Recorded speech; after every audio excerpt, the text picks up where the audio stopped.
You're watching ETVN Philippines.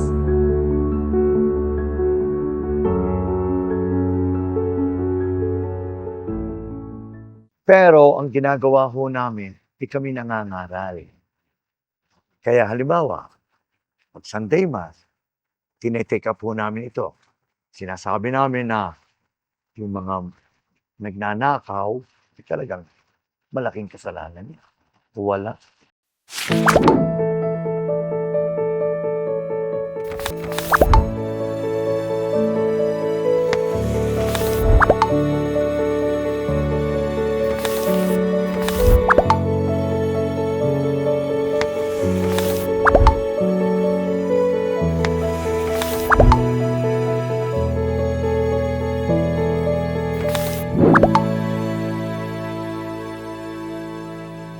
Magandang umaga po ulit at magandang buhay. Salamat sa inyo na patuloy na nakikipag-participate sa ating kaalamang ito tungkol sa mga dapat gawin according to the teaching of the church. Ano po? Mga turo ng simbahan. Ako ay natutuwa. Ganon. Ako ay maligaya. Katulad na lamang ngayon, meron ulit tayong katanungan na manggagaling naman kay, yung pangalan mo? Erica. Go ahead. So, Lolo Monsi, alam ko din po bang tumanggap ng Holy Communion yung mga corrupt na contractors at senators despite po sa na-violate nilang commandment na thou shall not steal, pero hindi po nabalik yung mga ninakaw nila? Actually, hindi saklaw ng simbahan ang konsyensya ng isang mananampalataya. Kahit pa anong kasamaan ng ginagawa niya, except may tinatawag na mga public sinner, na yun ay nasa canon law. At ang public sinner ay hindi yung magnanakaw. Hindi kasama pa. Baka ngayon mapasama na. Ay ang public sinner, yung may mga kinakasamang hindi asawa. Publicly. Alam ng tao na talagang living in sin. May asawa ay may inaasawa pa. At kinakasama. Ay di iskandalo yun. Kung hahayaan ng simbahan. Yun ang mga public sin na tutawan. Pero in the area of stealing, yung pagnanakaw, wala pang, baka mapapalagay ko sa canon law ulit. Ano? Na walang ganong batas. Na, kaya ang pinaiiral namin ay each to his conscience.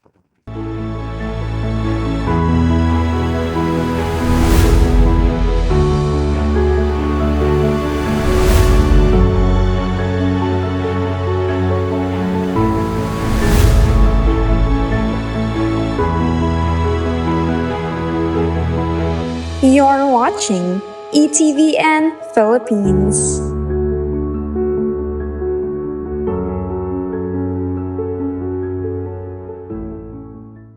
Kung anong konsyensya, yun naman ay pagtanggap sa Panginoon. Malay mo, baka matulungan siya ng Panginoon sa kanyang pagtanggap, lalong magbagong buhay siya.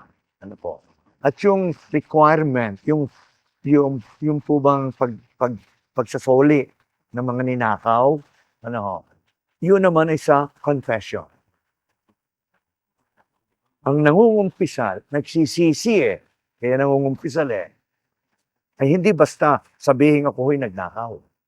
Yung ninakaw mo, soli mo. Para ka mapatawad. Yun ang katuturan, yung katuruan ng simbahan. Kung kanyang naisoli na yun o hindi, at siya'y narito at lumapit sa pare, hindi namin maaaring tanggihan. Hindi maaaring. Unang-una, magiging kahiya-hiya sa tao. Kawawa sa tao. Kaya, nasa kanya na yun. Konsyensya na niya yun. Tanggapin niya si Jesus. No, kung ano man ang kanyang katatay. Kaya, sabi ko nga, in freedom ho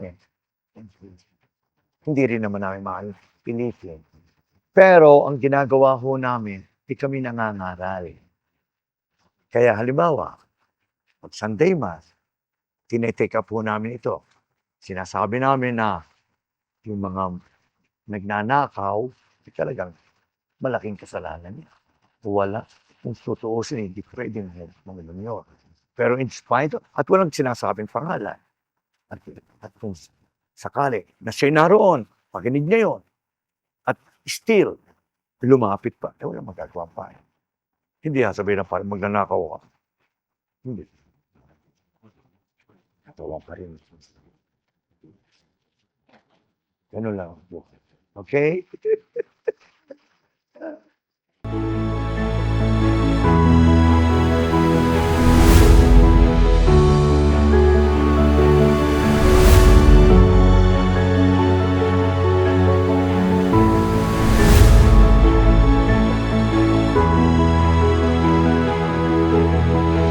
You're watching ETVN Philippines.